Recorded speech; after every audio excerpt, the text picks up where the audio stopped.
Good morning! Sabado na naman. Trabaho ulit dito sa Hawaii. Okay. Pag-usapan natin ngayon ay tungkol sa mga nangyayari sa Pilipinas. Malapit ng Christmas. Malapit ng katapusan. Mamaya Christmas na, hindi natin namamalayan. Then pagkatapos ng Christmas, election na sa Pilipinas. Paano kaya yung election sa Pilipinas? Kasi napanood ko yung pag-i-introduce nila sa mga kandidato. Yung sa kay Bongo, kay Bato de la Rosa. Okay lang kaya si Bongo tsaka si Bato de la Rosa pagkatapos yung mga hocus-pocus nila sa Senate? Sila nila Robin Padilla, and then ito naman sumabit na naman si Philip Salvador. Ano naman kaya pumasok sa isip ni Philip Salvador na tatakbo na naman sa pagka-senador? Alam niyo mga friends, ako nagtataka sa mga taong tumatakbo sa politika dyan sa Pilipinas. Hindi naman sa nagmamagaling ako. Ano lang, yung obserbasyon ko lang, no? Kasi nung unang panahon, hindi naman ganyan ano ba yung tawag doon? Hindi naman ganun ka open ng mga criteria pagdating sa filing of candidacy. Kasi yun na lang nakalusot yung si Alice Go naging mayor, and then nakalusot sila Raffy Tulfo kahit may mga case sila about the citizenship. Tapos si Raffy Tulfo maliban sa citizenship meron pa yata siya basta meron pa siyang ibang kaso, pero nakalusot pa rin siya at naging senator number 2 for your information, guys. And then nung nag-file ng candidacy si Robin Padilla, pakanta-kanta lang siya ng Wonderful Tonight, pero yung mga Pilipino na Star Trek sila kay Robin Padilla. Hindi nila inalam kung meron bang alam si Robin Padilla na meron na ba siyang political background, meron na ba siyang nagawa when it comes to Philippines, ganyan. Parang wala naman ako naririnig. Kahit nandito ako sa Hawaii, wala akong naririnig ng tungkol kay Robin Padilla. Naririnig ko lang na yan, may pelikula, nagsi-shooting, ganyan. Iba-iba yung asawa niya, naging Muslim siya, kaya pwede siyang mag-asawa ng kahit na watosawa. Parang ganun. Yun lang mga naririnig ko. But when it comes to politics, para wala akong naririnig na ganong news about Robin Padilla. So, na-surprise lang ako nung nanalo siya as number 1 senator. Take note, guys, number 1. So now, ngayon na malapit na naman ang midterm election and sa senator. Yun nga yung mga pinakilala, si si Bato de la Rosa, si Bongo, plus meron na naman na dagdag na isa pa, si Philip Salvador. Isa na naman palalamunin sa Senate. Isa na namang pasusweldoan sa pera ng taong bayan. Okay.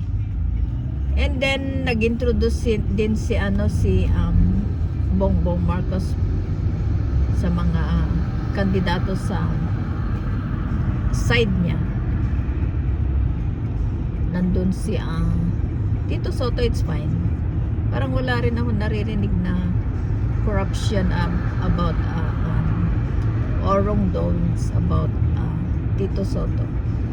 Si Pia Cayetano, I think not quite.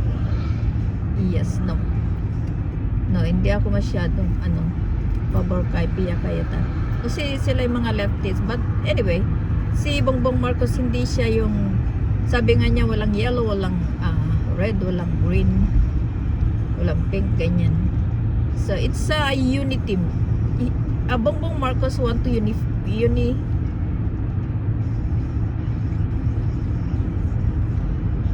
gusto niya yung unity sa Pilipinas, ganyan.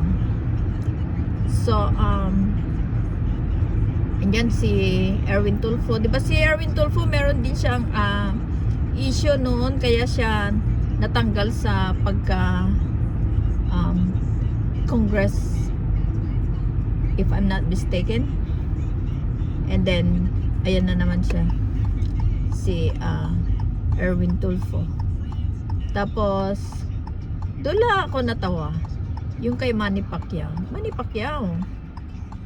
6 years ka sa Senate noon, pero ni minsan wala akong nakitang naipasamang batas. At saka lagi kang absent sa Senate kasi lagi kang nagbo-boxing. Baka naman sa sobrang pagkalog ng utak mo kaya ka bumalik ulit sa politics. Sana naman naglaylo ka na, o kaya mag-focus ka na lang sa pagbo-boxing mo kung yun talaga ang hilig mo. Tsaka minsan naman guys, kung ang nasa isip yung mga tumatakbo sa politics ay para makatulong sa bansa, siguro naman kahit hindi ka na tumakbo, kung gusto mong tumulong sa mga tao, you can do it without entering the politics. Kasi sa politics wala akong alam na connection when it comes to helping people in Philippines. Kasi yung iba nga sabi nila kahit di na ako tumakbo, kasi minsan di ba yung iba tumutulong ganyan, tapos sasabihin tumakbo ka na para mas lalo kang makatulong sa tao. Tapos yung iba, hindi sila hipokrita, hindi sila yung power grabbing. Nasasabihin nila, hindi, okay lang, kahit naman wala ako sa politics, tutulong pa rin ako, ganyan. So that's the point. Kasi itong si Manny Pacquiao, diba sabi niya na gusto niya makatulong sa tao. Hindi na niya kailangan pumasok sa politika. Kung gusto niya talagang tumulong sa tao, no need. He just donate some of his wealth to some organization like that. O kaya pagka may bagyo, ganyan, may baha, i-donate na lang niya, pumunta siya doon, tapos mag-donate. He no need to enter politics since he don't know nothing. Kaya yung pagtakbo ni Manny Pacquiao, it's questionable na naman. Parang siguro tulog pa rin si Manny Pacquiao, kaya yung sabi ko na naalog siguro yung utak ni Manny Pacquiao, kaya nung magising, uy, papasok ako ng politics. Tsaka wala man lang nag-advise sa kanya na, Mr. Pacquiao, hindi ka na pwedeng hindi ka na kailangan pumasok sa politics. Ibigay mo na lang, kung gusto mong tumulong sa tao, bigay mo na lang sa mga organisasyon nila, ganyan. Kaya hindi mo na kailangan pumunta doon at umupo para naman mabawas-bawasan yung mga binabayaran ng taong bayan mula sa kanilang buwis, kagaya nila nila Robin Padilla. Wala man lang nag-advise sa kanya ng ganyan. Yun lang ang yun lang ang gusto kong i-open or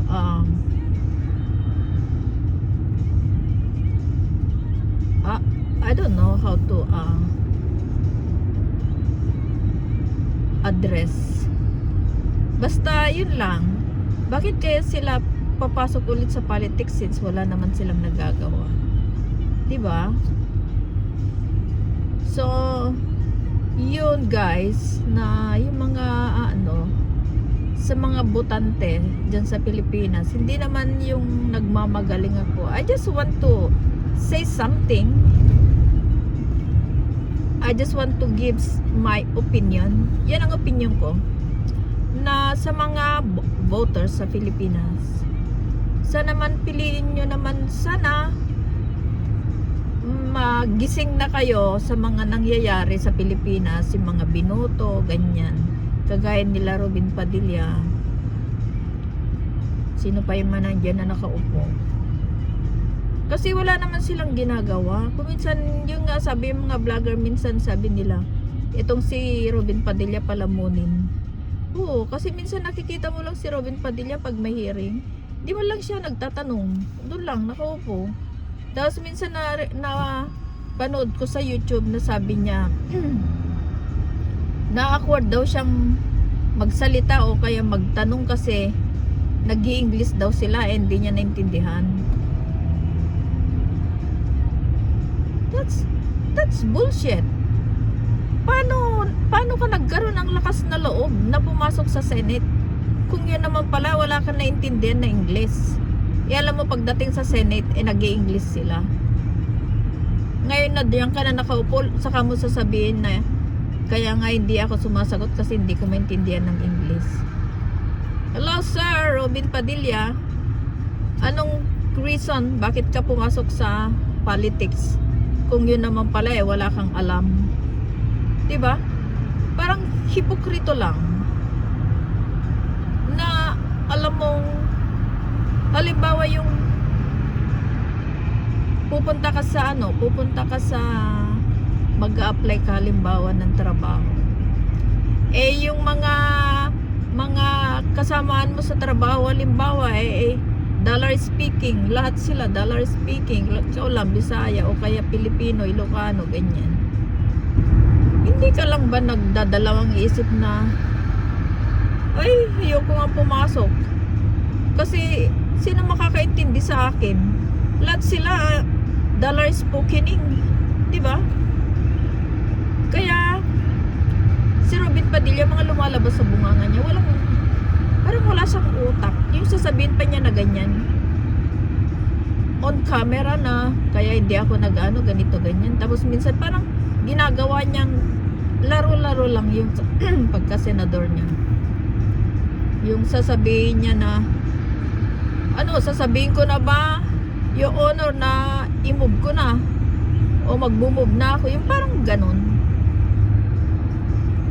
Kaya ngayon guys, yung sa government natin ngayon sa politics, Senate, ganyan, especially Senate, wala ba silang criteria pagdating sa mga magpa-file ng candidacy? Para naman, hindi naman, parang nakakatawa, katatawan natin yung mga ganyan, yung mga nandyan sa Senate na di ba hindi nag-i-English gaya ni Robin Padilla nga na sinasabi ko. Nahalal lang siya, nanalo lang siya dahil sa artista siya, ganyan. Parang hello, dapat alam mo, to yourself, you must know na kung you're capable to run for a Senate. Diba? So, let's see guys sa mga susunod na sa mid-election nyo kung sino yung mga papasok sa mid-election. Okay? So, that's all guys. Till next vlogs again. And don't forget to subscribe, like, and share to my video. And thank you for watching. Have a good day guys. Love ya.